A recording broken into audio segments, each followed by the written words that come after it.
All right. Hi, this is Mr. Sedicario. I am going to talk to you today about the introduction, how to write a simple yet sufficient introduction. So first, let's start with the basics. What does an introduction do? What does it do in an essay?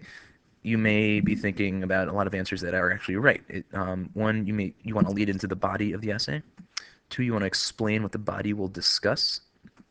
You want to introduce the topic or the main idea. You want to grab the reader's attention, which may sound strange, but even though have probably been instructed to write an essay, you should actually think of it like you are going to write an essay in order to grab the attention of the reader, to make them think. And you really want to consider that you are writing for an authentic audience. So next you want to provide background information, and that means anything that will help just quickly give the reader context of what's going on in the story, and then you want to present a main argument or a thesis. So how do you introduce a literary analysis essay? First, you want to start with your thesis. You obviously start with your main idea first. I'm not going to read everything here, but you can pause and stop on the video if you'd like. So this is a pretty good thesis statement. You may notice there's two sentences. That's okay. But no matter what your thesis is, it usually should be one sentence, but it has a couple parts. One, you should absolutely include in your introduction the title of the text, the author, and then some method the author uses, something that's used to explore the text or to explore the main idea, and then create some sort of argument about what that main idea or message is behind the author. So by using these various personalities and worldviews, yada yada, William Golding presents his conviction that men are beasts. So in a quick introduction, summarize the story just enough for the reader to understand the basic premise. It should take maybe one line. You can use two lines, but really, people usually overdo this. And just consider that your audience has read the book. Maybe not in a while. You want to pretend that they're like seniors in high school who've maybe read Lord of the Flies 4 years ago. So you want to begin with a summary. The young boys are stranded on an island. Done. There's the thesis below. Next, you want to add a grabber, you want to start the essay with an opening line that catches the attention of the reader in a unique way. One option is a rhetorical question. Again, you can pause on these slides. One puts a reader on the edge of their seat. This is harder to do, but very effective. You can start with a powerful statement that relates to your main idea. You can start with irony or humor. The only trick with this is you have to understand that if you are writing an essay about the Black Plague or something like Hamlet, you probably don't want to start with humor, which will set off the wrong tone.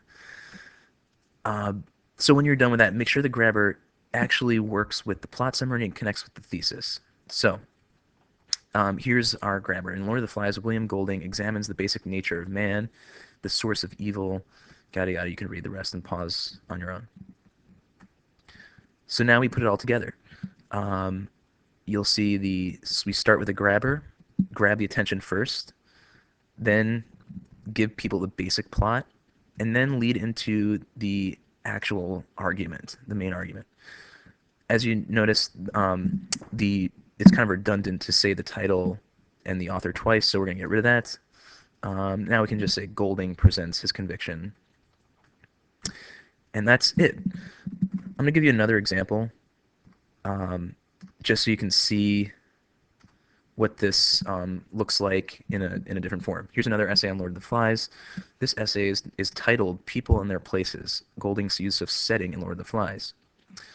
So here's the introduction. You can pause when you want and read it, but you'll notice that it's basically the same thing as before, just a little different, but same basic features. Here's the same slide with those same pieces highlighted. First, you start with a grabber. In this case, in many books, the setting is dictated. This is sort of like a statement about that. This is obviously, as you can see, it goes beyond just the text that you're writing about. And then you summarize some of the plot in Lord of the Flies. The latter, in general, is the case. And then you can see this student's essay actually, and this is actually a student essay, this essay actually goes back to summarizing the plot a little later down, and that the plot summary is the blue. So you can do that. Again, my main concern is, are you providing the three basic points? Are you grabbing attention? Are you summarizing plot? Are you helping clarify the main idea? And it should be in this order, one, two, three. With a little mixture, it's okay.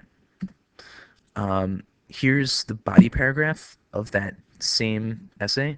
So if you notice, there's the thesis statement at the top, and then the first body paragraph. This is just with one quote. You might be asked to write an essay with more than one quote, and if that's the case, you just simply repeat the cycle of the IQE format, which is to introduce the quote the quote, and explain the quote. And that is it. Thank you very much.